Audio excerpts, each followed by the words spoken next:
Hello বন্ধুরা, hi friends, তোমাদের সবাইকে গুড মর্নিং। তোমরা সবাই কেমন আছো? ভালো, আশা করি ভালো আছো, সুস্থ আছো। তো দেখো, আমি শ্যাম্পু করেছি, আবার শ্যাম্পু করেছি। অনেকদিন পর শ্যাম্পু করলাম, জানো তো। যখনই শ্যাম্পু করি তখনই তোমাদের সাথে আমি শেয়ার করি। তো এখন আমি এই যে সিরামটা লাগাবো, ঠিক আছে।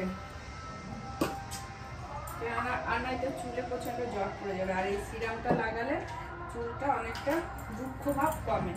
সেই জন্য আমি এই সিরামটা লাগাই, চুলের হেয়ার সিরামটা লাগাই। অনেকদিন পর শ্যাম্পু করলাম আবার।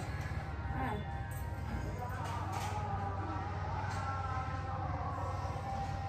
তো যাই হোক, সিরামটা লাগিয়ে নিই। আর এখনো আমি সিঁদুর করিনি, মানে মাথা আসলাইনি, কিছু করিনি। তো তোমাদের সাথে আবার পরে আসছি আমি, ঠিক আছে। এই সিরামটা লাগালাম, তো এটা সিরামটা লাগালে মানে পুরো চুলগুলো স্মুথ ভাবে মানে ইয়ে হবে, খুবই সুন্দর স্মুথ। আর এটা সেন্টটাও অসাধারণ, সেন্টটা সুন্দর, খুবই সুন্দর। কিন্তু কি বলে, তো বেশি লাগানো হয় না, এটাই মুশকিল। মানে আমি সিরামটা বেশি, শ্যাম্পুটা যেহেতু বেশি করি না, ওই জন্য সিরামটাও বেশি লাগানো হয় না। আর দেখো ওইদিকে জানি না মাইক বাজছে, হরে কৃষ্ণ মাইক বাজছে। জানি না তোমার ইয়ে হবে কিনা, কপিরাইট আসবে না কি হবে জানি না। গানটা ক্যাচ করছে না বুঝতে পারছি না। ওইদিকে আবার গান হচ্ছে। আমি এতক্ষণ সিঁদুর বললাম, লিপস্টিক দিলাম। আমি ভেবেছি ভিডিওটা অন করেছি, এখন দেখছি আমি ভিডিওটা অনই করিনি। অন না করে আমি কথা বলতে শুরু করে দিয়েছি। তো দেখো আমার হয়ে গেল। কানেরটা পরেছি, এটা দেখো, কানের এটা পরেছি, সিঁদুর পরেছি, সব হয়ে ঠিক আছে। তো ভাবছি এবার একটু বাজারে যাব, জানি না হবে নাকি, কি করব বুঝে পাচ্ছি না। তো ছেলে চান করবে, তো হলে এবার ওর জন্য গরম জল বসিয়ে দিলাম, ঠিক আছে। ভাতটা বসিয়ে ভাতটা হতে থাক। এখনো রান্না হয়নি, কখন রান্না করবো জানি না। আবার বলছে ইয়ে খাবে, চাউমিন খাবে, চিকেন চাউমিন। তো আমি এত সব করবো কখন, আনবো কখন করবো আমি নিজেই জানি না। এতটাই ব্যস্ত। আর এদিকে শিম কেটে রেখেছি, ধুয়ে রেখেছি। আর এদিকে আলু, শিম দিয়ে আর আলু দিয়ে, এই যে আলু ইয়ে করবো, সর্ষে করবো, সর্ষে পোস্ত বাটা করবো, আর ফুলকপি ভাজা করবো। এই যে ফুলকপিগুলো একটু নুন মাখিয়ে রেখে দিই, তাহলে জলটা মানে পড়ে যাবে। একটু নুনটা মাখিয়ে ফুলকপিতে রেখে দিই, না হলে অনেক জল বেরোবে ফুলকপি দিয়ে, বুঝেছ। মানে আমি না পারছি না, জানো তো, ঘরে বাইরে চারিদিকে সামলা। ভাবলাম একটু বেরোবো এখন। আমি জানি না এখন আমি বেরোতে পারবো কিনা, কি করবো আমি বুঝে পাচ্ছি না।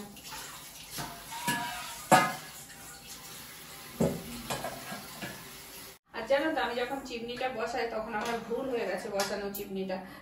যদি আমি আরো এদিকটাই করে বসাতাম তাহলে আমি রান্না করতে সুবিধা হতো। এবার চিমনিটা আমি ওই দিক করে বসিয়েছি, এখনো আমার অনেকটা অসুবিধা হয়, প্রচুর অসুবিধা হয়। মানে যখন আমি স্ট্যান্ডের জলের সমস্যা, যেহেতু আমার সবকিছু মশলাপাতি ওইদিকে, তো সেই জন্য এদিকে মানে এই গ্যাসটার দিকে ঠিক হয়। কিন্তু তো আমি না একটু খাবো, খিদে আবার অসুবিধাও আছে, বুঝেছ। এবার ধরো আমার জলটা তো আমাকে কড়াইটা ধুতে হবে ওইদিকেই, হ্যাঁ, ওই জন্য অসুবিধা হয় অনেক। বেশি কড়াই ধোয়া যাবে না,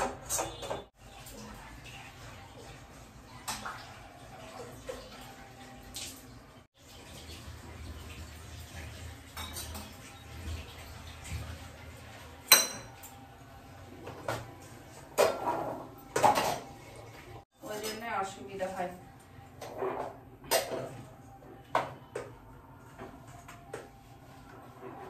তো যাই হোক, একটু চেঞ্জ করলাম পজিশনটা, বুঝেছি, একটু চেঞ্জ করে দিলাম। আর এদিকে শাড়িটার ক্লিপটা ঠিক করে, সেফটি পিনটা ঠিক করে লাগাইনি, ওই জন্য একটু টাইট হচ্ছে না, একটু লুজ লুজ হচ্ছে। কি করবো আমি জানি না, কোন দিকে যাব, কোন কাজ করব, আমার আর কিছু মাথায় আসছে না।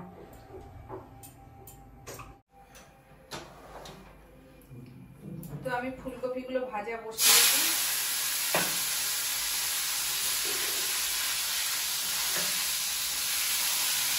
খিচুড়িটা একটু টক টক হলে ভালো হতো, কিন্তু সেইটা যে খাবো সেটাও টাইম নেই।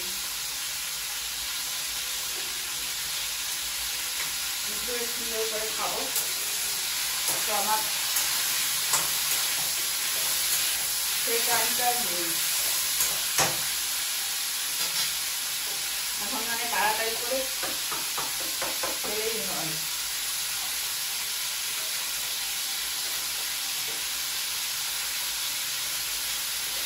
এখনই শেষ করছি, কেননা আর পাচ্ছি না, বড় কোথাও যাবে না, কেননা এরা এত বড় লঙ্কা খেয়ে নিচ্ছি।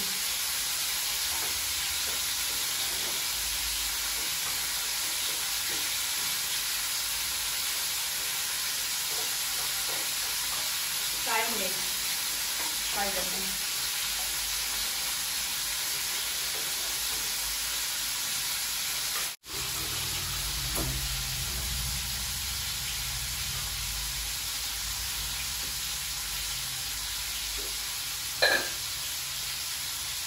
চলো তোমাদের সাথে বাই বাই, টাটা। আর টাইম নেই, মানে আর করতে পারছি না এর থেকে বড় ভিডিও।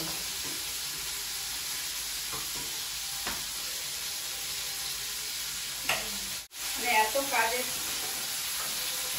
তাড়াহুড়ো, কিছু পারছি না করতে। ঠিক আছে,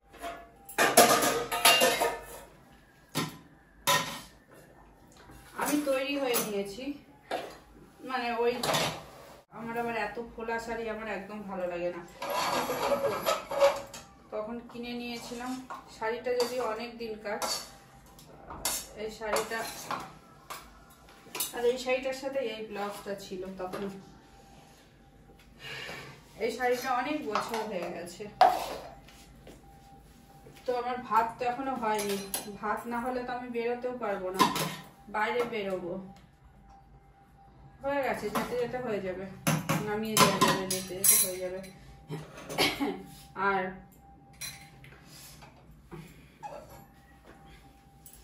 সব রেডি, বেশ ছেলে স্নান করে বেরোবে, আমি ভাতটা উপর দিয়ে দিয়ে যাবো। সব রেডি হয়ে গেছে, আর এসে বাকি রান্নাটা করব। ভাতের ফ্যানও পড়ে গেল অনেকটা, ভাতের মার পড়ে গেল। ভাতটা মনে হয় পুরোটাই হয়ে গেছে, এখন মনে হয় গ্যাসটা বন্ধ করে দিলেও হয়। হ্যাঁ, ভাতটা হয়ে গেছে, গ্যাস বন্ধ করে দিই। আর যেটুকুনি বাকি আছে ওটুকু গরম। চশমাটা আমাকে নিতেই হবে। মোটামুটি এইগুলো হয়ে গেছে, আমি ছেলেকে এসে খেতে দিতে পারবো। ডাল তো কড়াই আছে, আর এদিকে ফুলকপি ভাজা আর ডাল, আর এই দিয়ে খেয়ে নেবে। আর মোটামুটি ভাবলাম ফুলকপি ভাজার মধ্যে মটরশুঁটি দেবো, সে আমি ভুলে গেছি। মাথায় কিছুই থাকে না, একদমই সব কিছুই ভুলে যায়। আর এখানে আলু আর এই শিলটা পোস্ত করবো, সর্ষে দিয়ে করবো। পোস্ত ঠিক না, সর্ষে দিয়ে করবো। তাই জন্য একটু ভেজে দিচ্ছি। সর্ষেটা কোথায় গেল? সর্ষেটা তো খুবই কম আছে, সর্ষেটা নেই, যা শুধু হাত থেকে পড়ছে। কখন কি যে ভেঙে যাবে আমি নিজেও জানি না। সর্ষে তো নেই, কি হবে এখন? পোস্ত মনে হয় অল্প আছে, সর্ষে কি পোস্ত আছে, একটু পোস্ত আছে, ফোন এসছে, পোস্ত দিয়েই করি। আর আমি ভিডিও